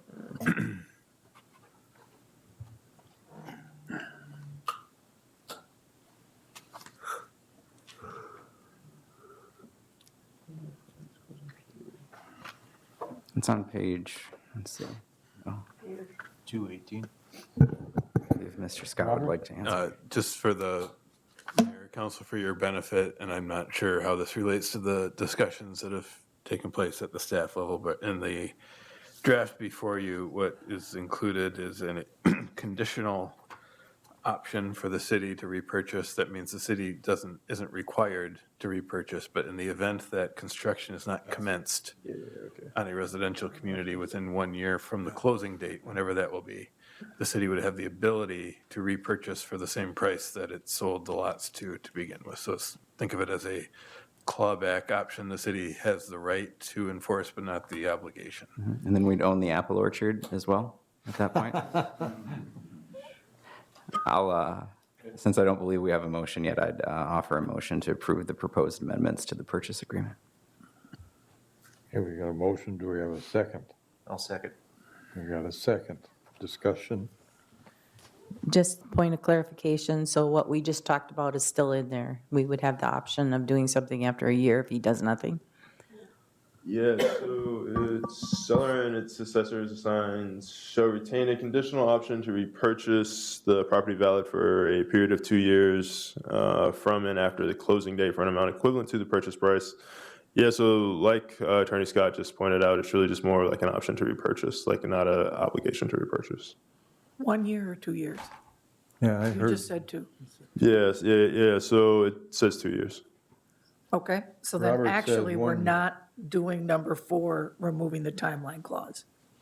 Robert? No, this is the option to purchase. Yeah. Mayor, members of the council, if I may, the way this would work would be there's a 1-year period after the closing within which construction must be commenced. And if it is not commenced, that would give the city the option to repurchase for within 2 years after the closing date. So 1 year to start construction and then 1 year for the council to decide whether to exercise this option. Okay. Councilmember Osmus. So what's the number 4 of the proposed amendment of removing the timeline clause? Then what timeline clause are we removing? Yeah, I feel like hold on. Yeah, it's a good question. Yeah. I feel like the timeline clause wasn't really associated with the option to repurchase. The timeline clause was was construction having to commence like within the year. And so I guess that is one of the additions that we should make then, that I guess we should take that out. I guess I thought I took that out, but I guess as the buyer's repurchase functions, then that would be like another timeline that we need to address. Then I would propose that we do a friendly amendment to the motion to remove the timeline clause, number 4, and go back to the way the contract is written. I'm just, with the 1 year and the 2 year. my motion was, if I can specify, for the contract as is before us. Right? That Which I think includes- also includes, would get to your desire to, because I don't think number 4 is reflected in what the motion or the I thought it contract was that's the before us. proposed amendments, and then that would be one of the amendments, but maybe not. Help us, Robert. We know what we want, how do we get there? So to be clear, I'm not sure it's clear. In my mind, the slate of amendments to this contract includes the timeline, the 1-year requirement to commence construction, and the city's right to repurchase within a year after that if construction is not commenced. So if the intent in this recommendation is not to include that, we would need to do a friendly amendment to the motion to drop I would just say drop paragraph 4A, to delete paragraph 4A from the agreement. So if I heard Director Walker correctly, was that your recommendation, that 4A just be deleted? And to be clear, if 4A is deleted, at that point, the city has no ability, there'd be no clawback rights. But we don't want that, so we don't need that friendly amendment, correct? My motion's intent is to leave 4A. Okay, So there's no need for a friendly amendment, I agree. okay. Everybody got that? Tom, did you have a question?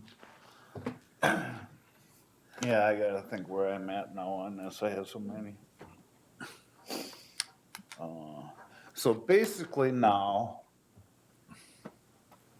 Mr. Paffrath, is this gonna be rental or home ownership on these duplexes, threeplexes, or whatever you're looking at doing? Or are they gonna be rentals? It's hard to be pigeonholed into either. The cost of construction is so egregious that trying to cash flow it as rental might be the only way to get it to move forward and recoup on an investment instead of trying to sell it for a deficit, if that makes sense. Yeah. So I'm trying to, I want to try and build something that'll sell for resale. Okay. But if it doesn't sell, I'm stuck with renting it. Yeah, I understand that part, because I've actually brought this up to the city. I haven't heard back on them. We had Sartell in Benton County that used the coronavirus state local recovery fund that they were given to people to build houses, $25,000 by lot. I've asked the city to look into it, see what we could do with it. I haven't heard back. It's been almost a year. You know, that's something that I think could have probably benefited maybe in this situation, where we could have had some financing already there for you. But now with what you're doing, how am I supposed to go up to my neighbor that's residing his house, doing yard work, paying a street assessment, putting up a shed, making home improvements, and he's going, I just paid $12,000 in extra assessments. Where's my tax break? I'm making this property worth more. That's where I'm kind of sitting at, is like, how do we do this? Cautiously engaging in that dialogue, I would say that people that improve their property should see tax rates lowered, and people that are not taking care of their property, we should be able to step in and help fix those things and increase their taxes. I mean, how do you solve blight? You know, what do we do here? But, you know, I was kind of at the beginning, you know, not to go ignore this, but I would do it with you retaining the wetlands, you know, with the easement for the city, you know, you having that so you can fix up additional housing, build it up, make it look better. It's eliminating, you know, any blockage from the city getting there or whatever else. And in the timeline, and then if it, we would have first right, you know, offer if you didn't go through it. And I would make a amendment. We come back and now you would be courteous to the city. We would buy each lot back for $1 that you didn't build on.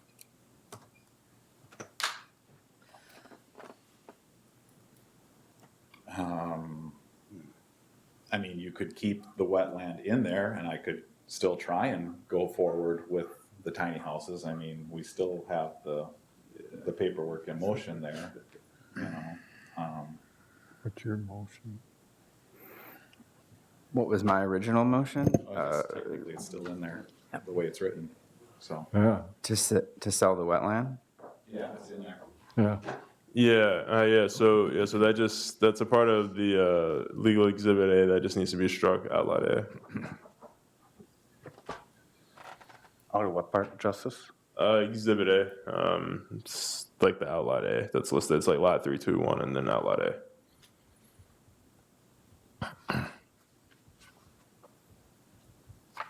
I guess if I was honest with everyone, I didn't intend for that. I wasn't aware when I made the motion that it was in there. I don't feel strongly one way or another regarding it. You lost me on the wetland. I thought that the corrected one is just 3 lots. Yeah. So it's not the wetland. Right. So all right. So the intention is that the wetland will not be included, and then outlot Right. A will be removed. Right. That's how the motion was made. Yeah. Yes. Okay. Okay. Now I'm back with you. All right.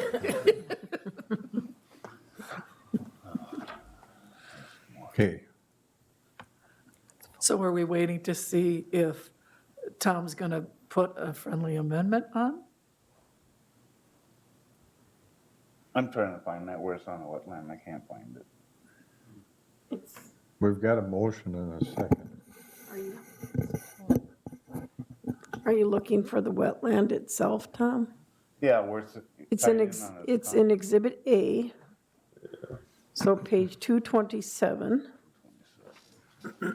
Exhibit A, legal description, lots 3, 2, 1, and outlot A, block 1.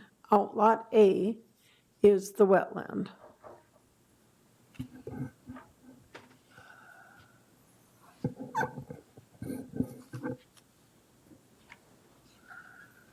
Well, I would like to make a friendly amendment that he retains the wetland added. Do we have a second? Do we have a second? Motion dies. I'll second it. Oh, you did? Yep. Okay, we got a second. Discussion. No, there's no discussion on an amendment, right? Mayor, you can discuss the amendment. I think this is different enough from the main motion that this should be treated as a formal amendment. You have a second, you should have discussion just on the amendment now, whether to require that the buyer accept the wetland as well as the 3 lots, and then have a vote just on that amendment, and then we'll have to come back to vote on the main motion. Okay, so we got a motion and a second. Councilmember Davis. So what is your recommendation regarding the wetland? Yeah, so I would leave it out. I mean, it's just, like I said, I mean, even if he were to own it, like in the tiny home project, there's gonna be easements on it, just because, I mean, it's something that we use for drainage for the entire community. And it was really just more of a aesthetics addition, not something that was ever gonna be functionally his responsibility. So that'd be my recommendation, is to leave it out. Councilmember Nelson. So then just seeking clarification, Exhibit A has it included. Right, and then in my initial presentation, like when I opened this up, I said that outlot A should be strucken, yeah. So Struck, there we go. that should have been corrected in yellow or whatever, right? Correct, yep. Okay. Justin, you had something additional? Okay. Any other questions? Councilmember Fagerly. Thank you, Mr. Mayor. So explain what this wetland is gonna be. We're gonna have easements, or we'll own it? We are going to own it and we are going to maintain it. Okay. The only thing that will change is if we own it. We are going to maintain it. Will we use it for anything? Yes, it is currently being used. Okay, so some other lots are draining into it, or? Correct, yep. So it'd be in our best interest to own it so we can maintain it. Correct, yeah. And so the only thing that Mr. Pathrath's ownership was ever going to do was to enhance it aesthetically. And like if the density of his development was ever going to exceed what it was planned for, he was going to have to make upgrades to accommodate the stormwater runoff. Okay, so some of his water will flow into their Yep, holding pond. yep. Okay, that'd be a benefit to the city, because in our neighborhood, we have a holding pond, and it's still owned by the developer. Yep. And when the cattails got too tall, we had to call the city had to call them. And if he didn't cut them down, the city would go in and charge him. So it's best that we maintain ownership. Yep, I agree. We've had issues with this in other neighborhoods where we've had to track down owners and developers' agreements to figure out who's maintaining what and what's an outlot, et cetera. So, And one other lot in our neighborhood, he just quit paying taxes, so went for foreclosure, so, yeah. Can I call the vote on the amendment? I got one thing yet. Just with what Rick said, you know, on that, are we gonna be landlocked to there, or is there gonna be room that we can get there right from our street without having to do it? yeah, so if you're familiar with where that's at, the outlot A to the north of it, there's actually more city-owned lots that are on a street that's platted, but it's not paved. And so that was also a point of contention of the access to a park that's technically there, but there is no access by road. So can a vehicle get there? Sure. Can a sedan get there who's just trying to go to the park? Probably not. So for maintenance, we'll be able to get there. Okay, yeah, I would like to withdraw that part then off of there, that amendment. Are you fine with that? Go back to the original motion, though, correct? You have Did to the have seconder withdraw? the seconder. Seconder has to withdraw then. Yep. Okay, so we're back to the original purchase agreement. Is there any further discussion? If not, roll call. Mayor, can I just, want to make sure I have this right as much as anything? I think I don't know if I got the it. motion is to approve the purchase agreement amendments as presented in the packet, except that the outlet will be removed from the deal so that the city retains the outlet. Yes, Okay, thank you. please vote.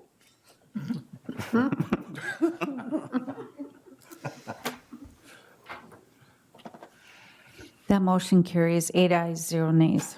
Thank you. Justice, set public hearing for Second Avenue Southeast easement vacation. Yeah, thank you, Mr. Mayor. So, Second Avenue, Southeast easement vacation. So for anybody who's unfamiliar with where Second Avenue is, it's just north of Highway 12, just kind of east of, what we're talking about is east of Stacy's, what's the Stacy's now? East of Stacy's. And it's kind of in between. It's over there by Stacy's. But yeah, so this process is one that we've kind of had we've had several recent requests for, whether that be attorneys or developers wanting lots unencumbered by public utility easements. And so normally when everything is platted, the utilities grabs a 6-foot, 5-foot, or 10-foot easement around all the boundary lines that are created when it's platted. And so normally when it's replatted, that they'll vacate them and then they'll just re-grab other ones. And so oftentimes formal vacation is not required. But like I said, I mean, as of late, we've had 2 separate instances where people have requested that these easements are formally vacated. That way they can deliver plats unencumbered with these old public utility easements. And so the request tonight is to set the date for the public hearing is September 5th. I know there was still some conversation around if we'd be able to make the publishing date. I guess, did we work it out? It was going to be the 5th or is the 18th? All right. Okay, yeah, so the request is that we're going to set the public hearing date to introduce the ordinance and set the public hearing date for September 5th to vacate the easements on 2nd Avenue Southeast. So moved. Second. We got a motion and a second. 6:30 PM. Did we say that? Well, 6:30 or short, as soon 6:31. thereafter as possible. We got a motion and a second introducing the resolution. Any further discussion? Roll call.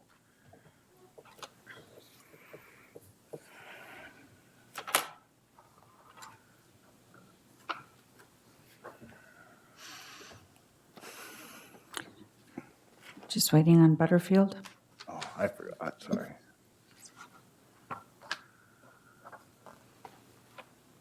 Okay, that motion passes 8 ayes, 0 nays. All right. Justice, you're on again. Introduce the ordinance. Move to publish by summary. No. Oh, Is that one not necessary? No. Oh, This was introduction. my apologies. and then it'll be published by summary. This is for The next one. Yeah, there's actually 2 actions that'll be required on this, so I'm ready to go with the publish by summary. I know you're trying to move along. Just All right. one ahead. All right. Thank you, Mr. Mayor. So this is a part of redoing the general business district. How I talked about that the intention was to create separate districts for general business and with respect to just the different areas in town. And so there'll be a more in-depth presentation just kind of regarding the different districts and like what they do and kind of how they operate. But with the general business, the idea is that the general business now will be consolidated. This version of it will be consolidated at First Street with tighter setbacks, smaller lot sizes, more retail and commercial focus uses, and really a real strict removal of all industrial uses along First Street, everything north of Willmar Avenue, all the way up into the bridge. And so that's what the general business text amendments are. And so there's, like I said, to setbacks, lot dimensions, and things like that. And then I said pretty thorough removal of some of the industrial uses, just kind of in that what we would like to be neighborhood retail and commercial. So with that, Mr. Mayor, I turn it over to you. And I guess the request is to set the public hearing date for September 5th. All right. I'll make that motion to set the hearing date for the General Business District Amendment for September 5th, 2023, on or after 6:30 PM. Second. Okay, we got a motion and a second. Discussion. Councilmember Nelson? Just clarification, is this affecting Second Street? Is this the one that's going to affect Second Street? Yes, and so part of Second Street was rezoned to general business earlier this year to reflect the changes that already should have been made to Second Street.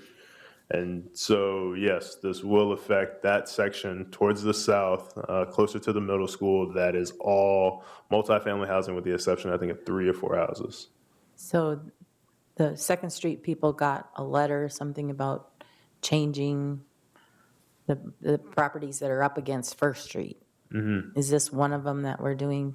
That is being Yes, and recommended so, tonight? yes, great question. So part of that is because there's a 350-foot boundary, notice boundary on all sides. And so there probably would have been some people on Third Street that also got that got noticed as well. But like I said, the only property that will be affected on Second Street is the part that used to be R4, that was rezoned to general business to reflect the uses already there. South of Olena. Yep, Okay. yep, that's it. Not the rest of Second Street? Nope, not the other rest of way? it. And also, I guess one of the things I want to point out, because this was a sticking point for for people on the planning commission, that there is a clause in the conditional uses that are allowed in general business that for that strip, they will be allowed to rebuild. And so single family housing is allowed through a conditional use permit.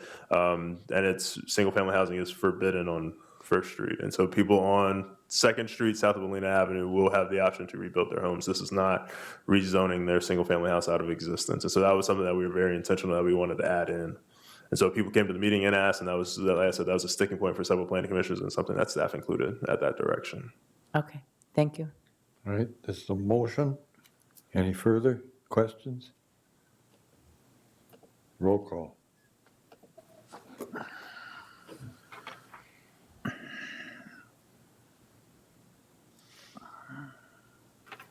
Just waiting on, it popped in. That motion passes, 8 ayes, 0 nays. And I move to publish by summary. Second. all right. Roll call.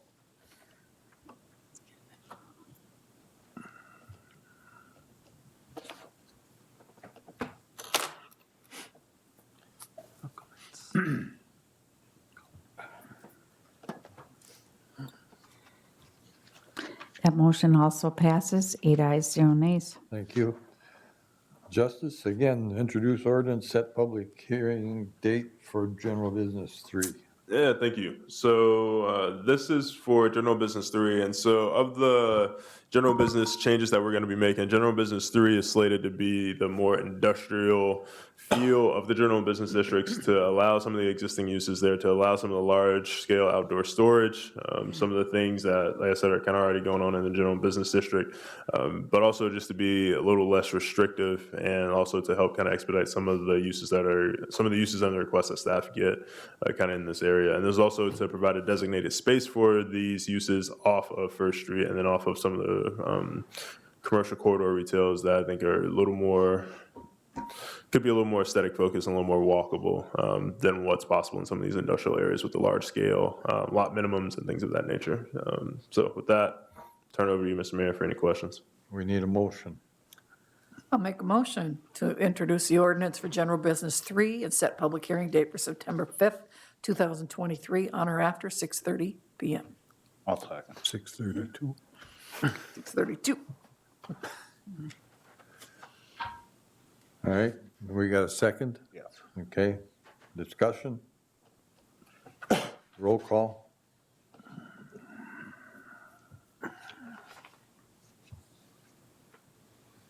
That motion passes, 8 ayes, 0 nays. Move to Justin? publish by summary. Second.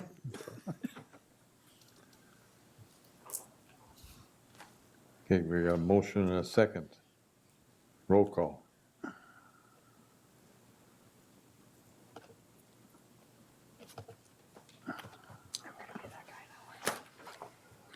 That also passes, 8 ayes, 0 nays. Thank you, Justice. All right. We're going to have our discussion on the J.C. Penney location. Justin? Yeah, I feel like as we're trying to move ourselves towards the decision, there seems to be quite a few different options that we still have on the table. I feel like this is one that's been on the table since May. I don't think we're getting any new information on it. I think we owe the public a decisive conversation for it. I think we owe some investors a decisive conversation on it. Yeah, I think most of us know where we are on these issues. We've talked about it quite a bit. I continue to think it's one with great value for us as we're looking to make this addition to our community during a time of high inflation. It'd be good if we could find something with the best value that's going to that won't raise taxes any more than we would absolutely need to. So I'm hoping that we can arrive at some sort of answer tonight. I'd like to make a motion to approve the City Hall and Community Center be built at the JCPenney's building in the Uptown Mall, and that we use the Willmar 10 proposal presented at the May 15th, 2023 council meeting and utilizing Tuwisha Construction's design concept. Second. You got a motion and second. Discussion.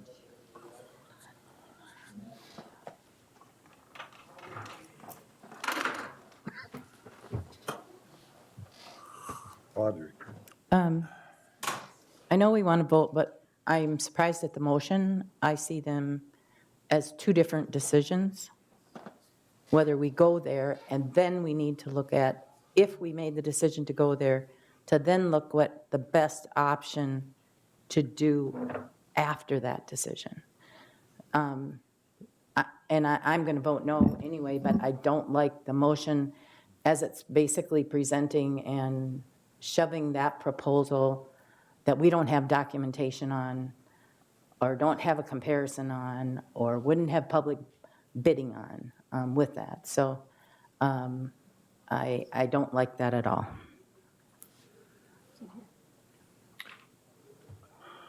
Who is first? Okay, Julie, go ahead. I would just like to take the opportunity to thank the Willmar 10 for their vision and proposing the concept to us in the first place. I don't feel that they came up with the idea, they came up with a great solution to help the community and to help that area of business. And I can't see bringing another firm then to come in and take their idea and move it forward by building it. So that's why I put it in there that way. But again, I applaud them for their forward thinking and trying to help the business community and that area of the town. Councilmember Butterfield. Well, I've been on the phone with this topic. My phone was going pretty nuts today over this and a few other things going on.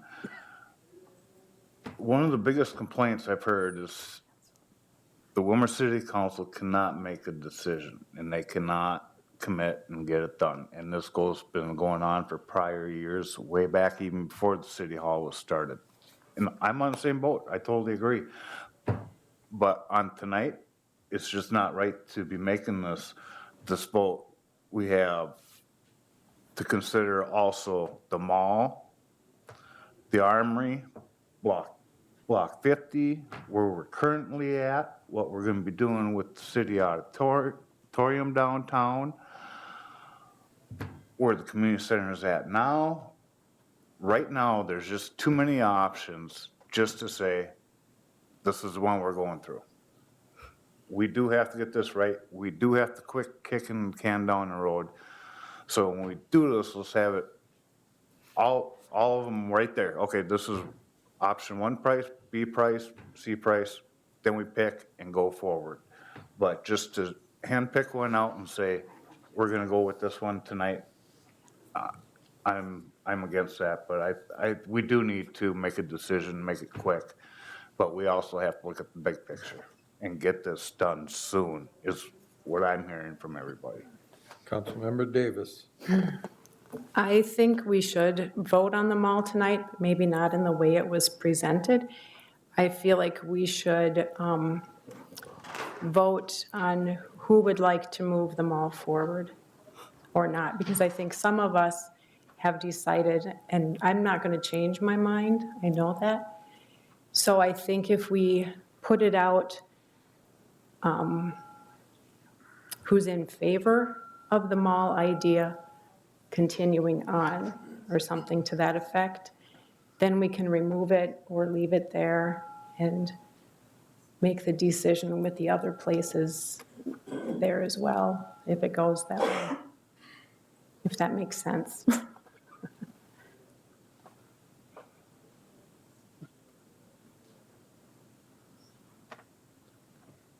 I'm kind of caught. I didn't expect this. And as you know, you all got a letter from me this week, or last Friday,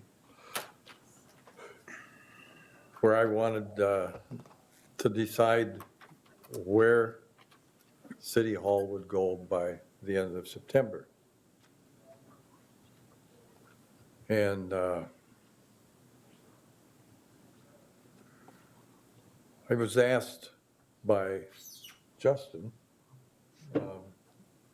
can you help us narrow down the number of places that we were considering? And I thought about it. I looked at Block 50 in a way that we have, it would be downtown. We are next to the court system. We're a block away, or a couple blocks away from the county building. We've got the library. We've got Rice Hospital. We've got needs there, and accommodations for public offices. And we've got parking. As you looked at the drawing, it showed the City Hall in the northwest corner of Block 50 with a parking ramp and apartments. I just felt that was the best option right now. And I just wanted to nail down location. Nothing more, but location of where we would put the facility. Yes, Councilmember O'Brien. I thought when Councilman asked, he just wanted to find out, are we going to vote for the mall or not? Period. Right? Isn't that what you asked for? For the discussion, yeah. Yeah. So if we vote no, it's out. Then we go to the rest of them. But not what she said. Right? Just plain and simple. Are we going to vote for the mall or not? One way or the other, let's get it done. Councilmember Osmus. I don't think, from the previous discussions that we've had, I feel like I could talk till I'm blue in the face, and the position that we're at right now is nobody's going to change their position. So I feel that my amendment or my motion is basically, are you going to go for the mall or not? Whether it's BKV, whether it's Terwisha, the Willmar 10, whoever designs it, builds it, it didn't seem to make any difference to anybody else on this council. It was whether it was at the mall or not. I am just recognizing that it was Willmar 10's idea, and it was their proposal and their vision. So I included that in the motion. And I feel this is the same as if when we voted on the utilities. Either we're going with them or we're not, then let's take it off the table. Same thing with this. Either we're going for the mall or we're not, let's take it off or on the table and move forward to viable options. We owe it to Willmar 10. We owe it to the community. So let's vote. Councilmember Nelson. So, Councilmember Osmus, you've made two statements. I am prepared to make a decision on whether we're going to keep them all on the table or not tonight, but I can't vote for, I'm not going to anyway, but I don't think what you've put in the motion, it ties us completely to not being open and transparent with bidding process or looking at plans or all of that. Okay, I'll change my motion. I'll take the part off about the Willmar 10. We're still down to, are we going to build at the mall or not? Let's vote on that. Okay, we had a motion and a second. Seconder, will you? I'm okay with the change to the motion. So this is just to clarify your motion. My intention for the second is to state that the mall is the location for a joint community center city hall. Yes. I'm agreeable. All right, so I want to get this motion right. We've got, I'll make a motion to approve the city hall and community center be built at the former JCPenney's building in the Uptown Mall. but you withdraw Period. your original motion, you withdraw your second. Yes, and then I'll second. Sure. Okay, and then you make that motion and your second. Second. All right. Okay. Got that clear. All right, any discussion? Just further clarification. This is keeping the mall in the process, or this is making the decision Go on, that the mall is the decision? one more or the other. Yes, for now, the mall. So Block 50 and all of the other things that we've talked about are off the table if we go to the mall. Yes, that would be the motion. Okay, everybody understand the motion?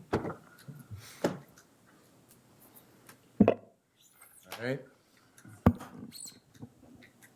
Please vote.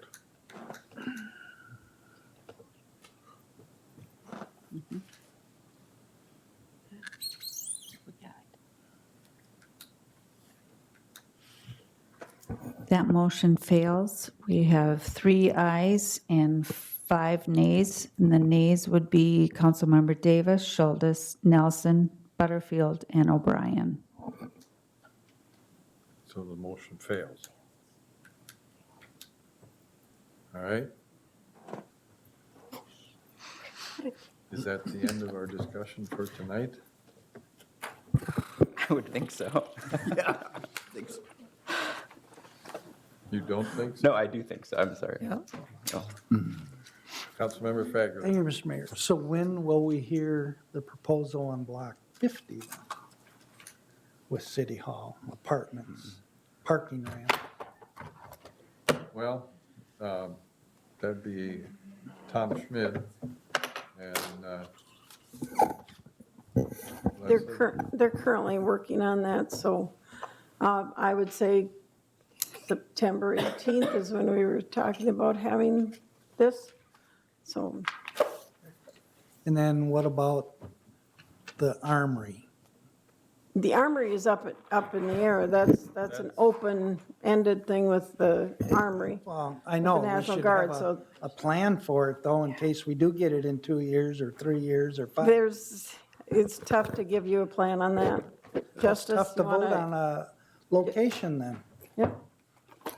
So, I We've only understand been that. at this since 1993. Understand. Well before I was. We could also, I mean, we had discussions at the work session about the auditorium. I can update you on information about the auditorium. Also, if you want Bruce Schwartzman to give you an idea of what that would be to do, what kind of process that would do. If you want, I could see if he would be available to discuss that on September 5th with the council. Yes. I feel like the key piece of information we need on the auditorium is whether or not we can do improvements to it, to keep that as an option for the city hall. Okay. Justice, did you want to further discuss the MOU with the National Guard? Yeah, thank you. So I guess the context that I want to provide on the National Guard Armory. So as far as what they're going to be able to do in their construction plan, and I guess like finalizing a timeline is 2 years, 3 years from now. That's something that we'll know kind of at the beginning of the year next year when they finalize their long-range construction plan and then start putting that together. And I know right now we're just kind of in discussions, just kind of figuring out how many jobs there's going to be, and then kind of like figuring out what the technicality of the land acquisition is going to be. Because as y'all remember, it can't be a straightforward swap. So yeah, we'll have a little more detailed answer for y'all at the top of next year. Okay. Community pride announcements, anything? If not, we're adjourned.